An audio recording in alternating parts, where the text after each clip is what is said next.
ने सुना होगा मुझे राम के दर्शन हो गए। जब यहां तक पहुंच जाता है ना, जब करते करते पहुंच जाएगा, भजन करते करते पहुंच जाएगा, भजन करते करते भी यहां तक पहुंचा जा सकता है।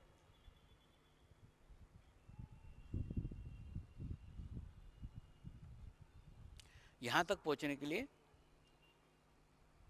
जीवंत गुरु की आवश्यकता नहीं है। बिना जीवंत गुरु के भी आप यहां तक पहुंच सकते हो, लेकिन यहां से आगे का रास्ता जीवंत गुरु के बिना पार नहीं हो सकता। तो जाप करते करते भी आप यहां तक पहुंच सकते हो, भजन करते करते भी आप यहां तक पहुंच सकते हो। और यहां पहुंचने के बाद में जब आपको आपके देवता के दर्शन होते हैं तो आप भ्रमित हो जाते हो।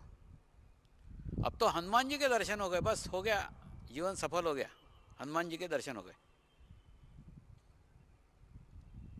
ये आज्ञा चक्र का भुलावा है। आज्ञा चक्र आपको भ्रमित करता है, आपको मिसगाइड कर रहा है कि आपको हनुमान जी के दर्शन हो गए और आपने साधना छोड़ दी। अब तो क्या, मेरे देवता के मुझे दर्शन हो गए।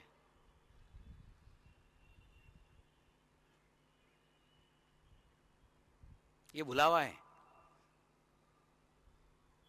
देखो, हनुमान जी के दर्शन उसी को होंगे जिसने हनुमान जी को भगवान माना हुआ है। राम के दर्शन उसी को होंगे जिसने भगवान के रूप में राम को माना हुआ है। कृष्ण के दर्शन उसी को होंगे जिसने भगवान के रूप में कृष्ण को माना हुआ है। ये दर्शन होना आपके मानने के ऊपर डिपेंड करता है। ये ठीक उसी प्रकार से जैसे फ्रीज के अंदर आपने केचप रखा तो खोलोगे फ्रीज तो केचप दिखेगा। अगर आपने अंदर ब्रेड रखी हुई है, फ्रीज खोलोगे तो आपको ब्रेड दिखेगी। आपने मक्खन रखा हुआ है, फ्रीज खोलोगे मक्खन दिखेगा। यानी जो चीज आपने फ्रीज के अंदर रखी थी, शब्दों को समझो जरा, जो चीज फ्रीज में आपने रखी थी वही फ्रीज खोलने पे आपको दिखेगी। तो आपके शरीर में एक देवस्थान है। उस देवस्थान के ऊपर आपने अगर राम को बिठा लिया तो जब भी आप आज्ञा चक्र तक विकसित होंगे आपको राम के दर्शन होंगे। अगर आपने कृष्ण को बिठा के रखा है तो आपको कृष्ण के दर्शन होंगे। ये राम आपने ही बिठाया हुआ था, ये कृष्ण आपने ही बिठाया हुआ था। राम भक्त को कृष्ण के दर्शन कभी नहीं होंगे और कृष्ण भक्तों को राम के दर्शन कभी नहीं होंगे। इसलिए नहीं होंगे क्योंकि वो उसने बिठाए हुए ही नहीं थे। तो जिसकी आप स्थापना करते हो वही देवता आपको दर्शन देते हैं। मैं आपको दूसरे तरीके से बताता हूं।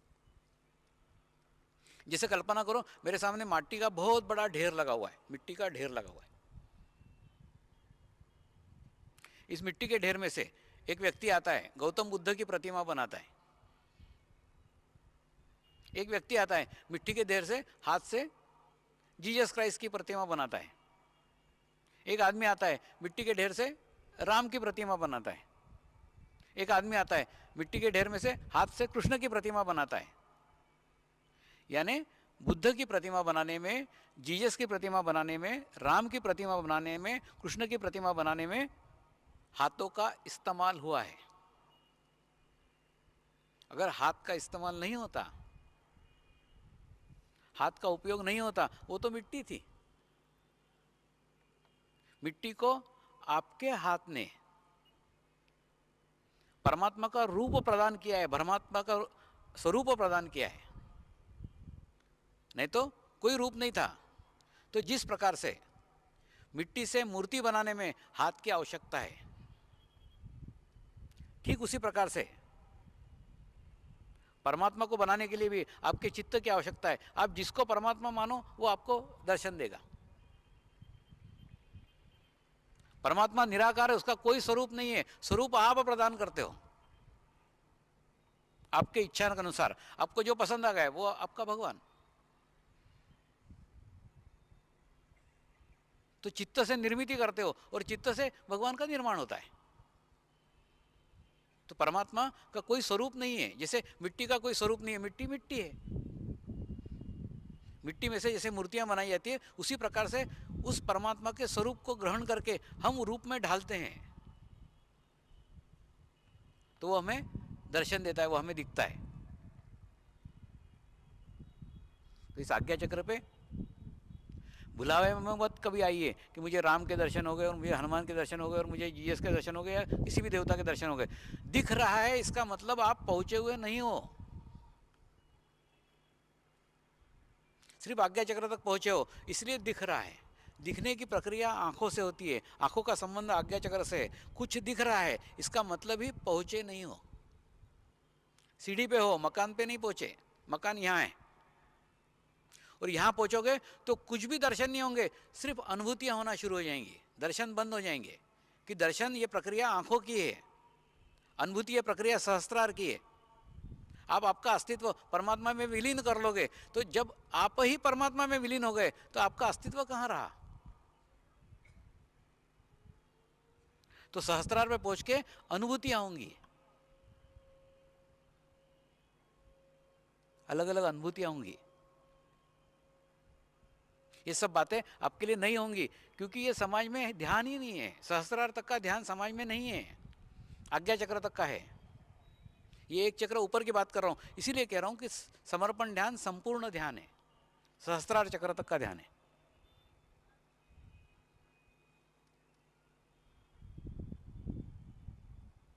और आज्ञा चक्र तक पहुंच के आपको निर्विचारता का स्थिति प्राप्त होता है, विचार शून्यता का स्थिति प्राप्त करता है। आप किसी भी भगवान का भजन करते करते भी विचार शून्यता की स्थिति तक पहुंच सकते हो। और सहस्त्रार पर पहुंचने के बाद में फिर समय का भी ध्यान नहीं रहता है। 2 घंटे बैठे ऐसा लग रहा है 2 मिनट बैठे।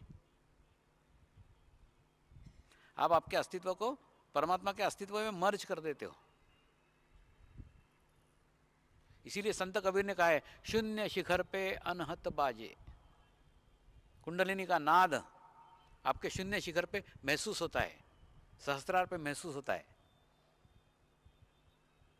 तो आज्ञा चक्र एक रुकावट है, वहीं अटक के मत पड़े रहो, उससे आगे बढ़ो। और बिना जीवंत गुरु के आज्ञा चक्र से पार नहीं हो सकते।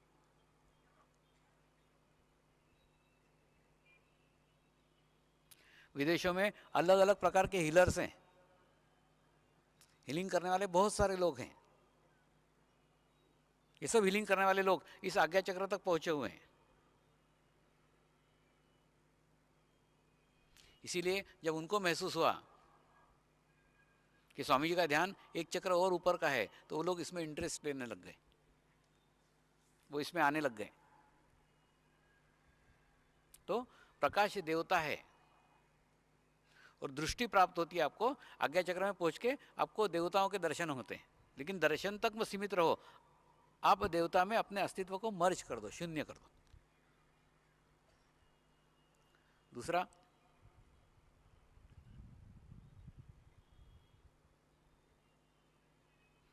इसमें से पार होने के लिए आपको क्षमा करना होगा।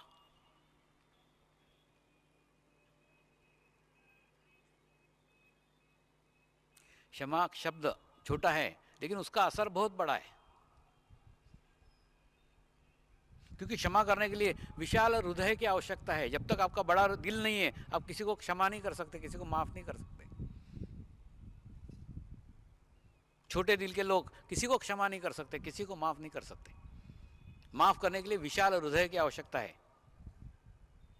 जिनका हृदय विशाल है वो दूसरे को क्षमा कर सकते, माफ कर सकते।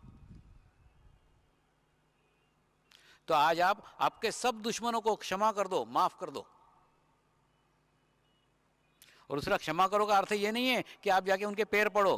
अरे वो बिच्छू है, पैर पड़ने जाओगे तो फिर डंक मारेगा। वो बिच्छू का जहर जो तुम्हारे बॉडी में घुसा हुआ है, उसको निकालने को कह रहा हूं। निकालोगे तो रहोगे, नहीं तो मरोगे। वो जहर तुमको बार बार भूतकाल में लेके जाता है, भूतकाल के विचार आते हैं, पास्ट में जाते हो। आज वो भूतकाल ही मुझे समर्पित कर दो, भूतकाल का जहर समर्पित कर दो। भूतकाल के विचार समर्पित कर दो, भूतकाल की घटनाएं समर्पित कर दो। यहाँ मर जाओ, यहाँ से बाहर निकलो ना, छोटा सा नन्हा सा छोटा सा बच्चा बनकर के बाहर निकलो, जिसका आज ही जन्म हुआ है। कोई भूतकाल नहीं है, कोई भूतकाल की घटनाएं नहीं है, नया जन्म हुआ है। सारा पास्ट लाइफ यहीं छोड़ दो। अगर ऐसा करने में आप सफल होते हो तो आपका भविष्य उज्जवल है, क्योंकि क्या होगा, भूतकाल में आपके विचार जाएंगे ही नहीं, तो ऑटोमेटिकली भविष्य काल में भी नहीं जाएंगे, आप वर्तमान में रहोगे। आज मुझे भूतकाल दान कर दो। देखो कोई चीज दान करते हैं ना, दान करने के बाद में फिर मांगने नहीं जाते उसके पास। आज मुझे गुरु दक्षिणा में आपका भूतकाल दान कर दो,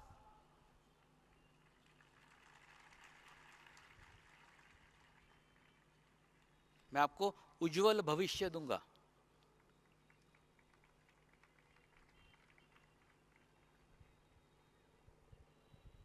और यहां से मैदान से घर निकलने के बाद भी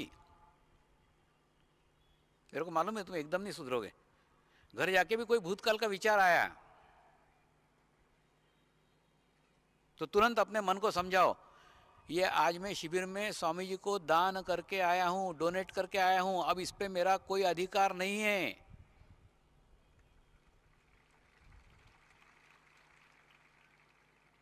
दान की हुई चीज पे कोई अधिकार नहीं रहता है। ऐसे जैसे ही आप कोशिश करोगे, धीरे धीरे आप देखोगे आपके भूतकाल के विचार आना बंद हो गए।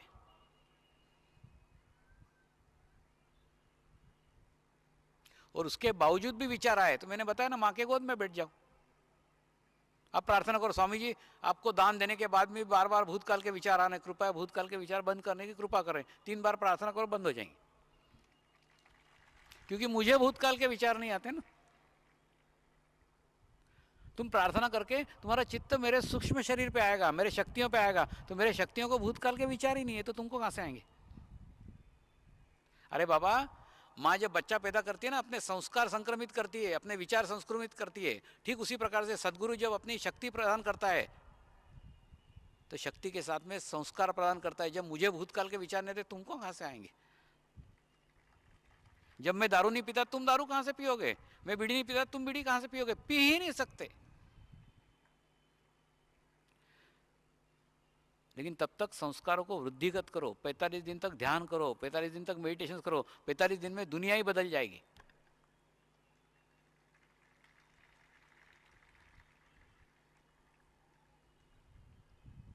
वो 11 फरवरी तक हो रहे हैं तुम्हारे 45 दिन। उसके बाद में इसी मैदान पे फिर से एक बार मिलो, तब तक आप बदले हुए रहेंगे। कई चीजें छूट चुकी होंगी, नया जन्म हो चुका होगा, आपके अंदर एक तब्दीली महसूस करोगे, एक बदलाव महसूस करोगे। और दूसरा, जो क्षमा करने के लिए कह रहा हूं ना, वो सुनोगे तो तुमको फायदा है, नहीं सुनोगे तो तुमको ही तकलीफ है।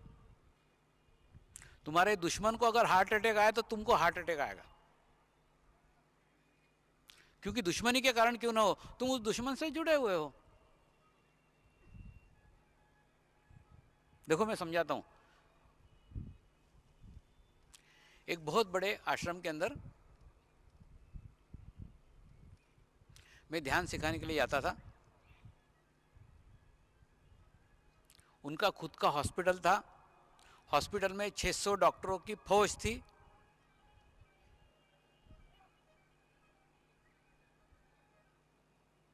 उसके बावजूद भी उनके मठाधीश को हार्ट अटैक आया, हार्ट का तकलीफ चालू हुआ, हार्ट में पेन चालू हुआ।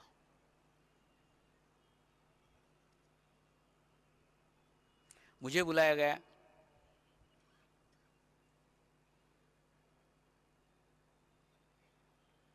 स्वामी जी हमारे मठाधीश के छाती में सीने में दर्द हो रहा है, इनके दर्द हो रहा है, चेकअप करो, हॉस्पिटल है तुम्हारा। मैं मिलने गया, मेरे मित्र ही थे। उनको कहा चेकअप वगैरह करो ना, बोले स्वामी जी सब जांच कर ली, लेकिन हार्ट में पेन क्यों है पता नहीं चल रहा है, लेकिन हार्ट में पेन है। मैंने को बोला कुछ टेंशन है क्या, किसी ने धमकी दी क्या, मार दूंगा काट दूंगा कुछ? आदिवासी एरिया में ऐसी धमकियां देते रहते थे। तो बोले नहीं ऐसा भी कुछ नहीं हुआ। फिर मैंने बताया आपके सामने कोई मृत्यु हो गई क्या, हॉस्पिटल में आप जा रहे थे, ऐसा कुछ घटना देखी क्या जिसका हृदय चक्र पे कोई बुरा असर पड़ा हो? नहीं स्वामी जी ऐसा तो कुछ नहीं है, ऐसा कुछ भी नहीं हुआ। 1 घंटे तक मैं पूछताछ करता रहा, लेकिन मेरे को कहीं से कोई धागा ही नहीं मिला कि उनके हार्ट में क्यों पेन है, उनके छाती में क्यों दर्द हो रहा है। फिर मैंने वो तरीका ही छोड़ दिया। मैंने कहा ठीक है बैठो अपन चाय वाय पियेंगे, आराम से गप्पे मारने बैठे। गप्पे मारते मारते मैंने उनको पूछा आप यहाँ कब से आए हो? बोले 95 से आया हूँ। 95 के पहले कहाँ थे? 95 के पहले हैदराबाद में था।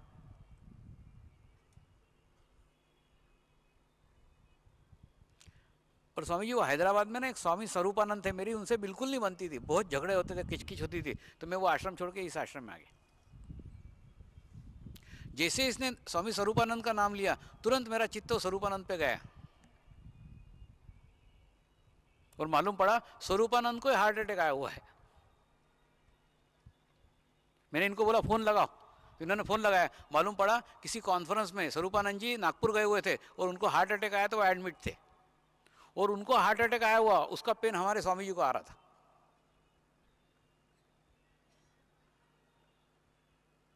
मैंने उनको एक काम करो, ध्यान करो, मेडिटेशन करो और प्रार्थना करो, बार बार प्रार्थना करो, हे परमात्मा मैंने स्वरूपानंद को सच्चे हृदय से क्षमा कर दिया है, सच्चे मन से माफ कर दिया है। करते रहे, आधा घंटा तक यही करते रहे, दिल से उनसे निकतंद हो गया, का दुखना बंद हो गया। क्योंकि दुश्मनी क्यों ना हो, ये स्वरूपानंद जी से जुड़े हुए थे।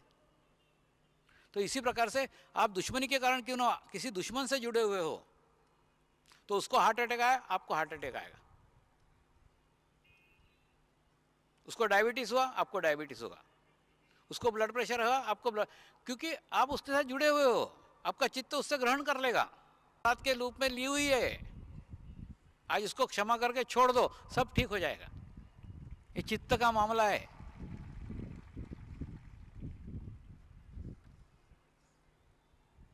हम जीवन में अनजाने में कई जगह से कचरा इकट्ठा करते रहते, कई दोष इकट्ठा करते रहते।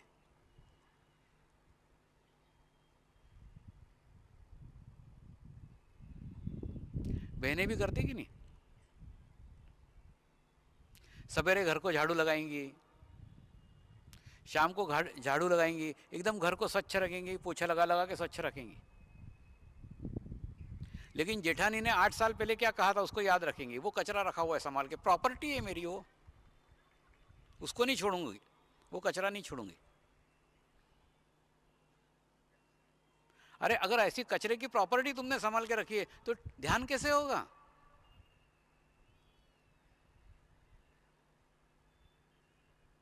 ध्यान करने के लिए आपको पूर्व अवस्था में जाना पड़ेगा। पूर्व अवस्था में आप छोटे से बच्चे थे, बच्चे के मन में कोई पाप नहीं था, कोई जेठानी नहीं थी, कोई मन मेला नहीं था। मन को पवित्र करना पड़ेगा, शुद्ध करना पड़ेगा। जब तक आपके भीतर का जहर बाहर नहीं निकालते, बाहर से अमृत लेना बेकार है।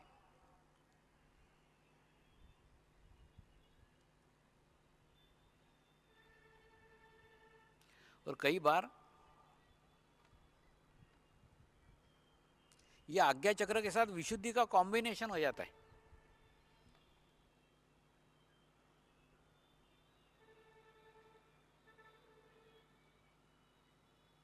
जैसे आप मिक्स करके कोई खाद्य पदार्थ खाते हो कि नहीं, या शरबत पीते हो, वैसा। एक आदमी ने आपको धोखा दिया, इसलिए आपके आज्ञा चक्र में वो आदमी बैठा हुआ है।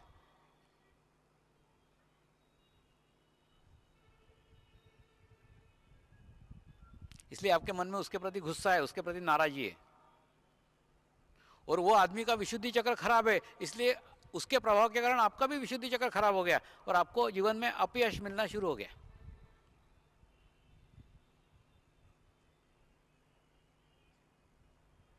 तो अनजाने में हम कई बीमारियां, कई दोष अपने अंदर ग्रहण कर लेते हैं। तो ये दोनों चक्र खुल सकते हैं अगर आप आपके दुश्मन को क्षमा कर दो, माफ कर दो, निकाल कर के फेंक दो। कचरा है वो निकाल के फेंको। मैं कचरा निकालने को फेंक रहा हूं रे बाबा।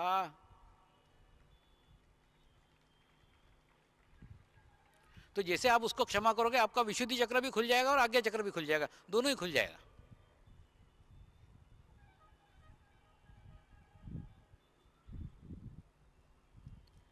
दूसरा, अर्पण और समर्पण, इसमें अंतर है।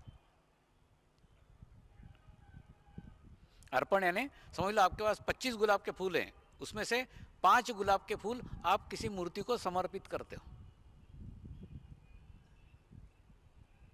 संपूर्ण नहीं, 25 गुलाब के फूल में से 5 गुलाब के फूल आप समर्पित करते हो, 20 अपने ही पास रखते हो।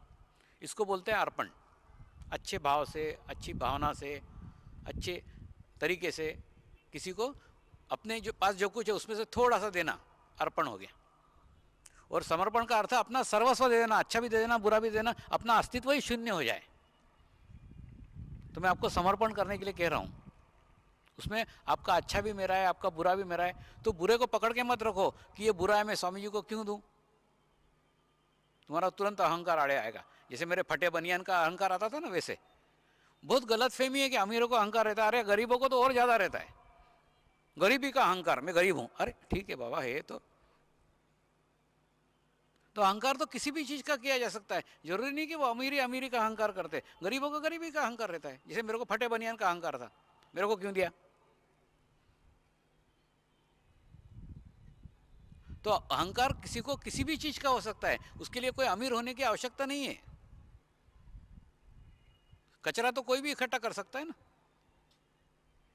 कहीं भी इकट्ठा किया जा सकता है। झोपड़े में भी कचरा हो सकता है, महल में भी कचरा हो सकता है, कचरा कहीं भी हो सकता है। सिर्फ कचरा इकट्ठा करने वाला चाहिए। और कचरा फेंका भी कहीं से भी जा सकता है, महलों से भी कचरा फेंका जा सकता है, झोपड़े से भी फेंका जा सकता है। फेंकने के लिए किसी ने आपके हाथ बंद करके नहीं रखे। अपना कचरा अपना खुद साफ करो।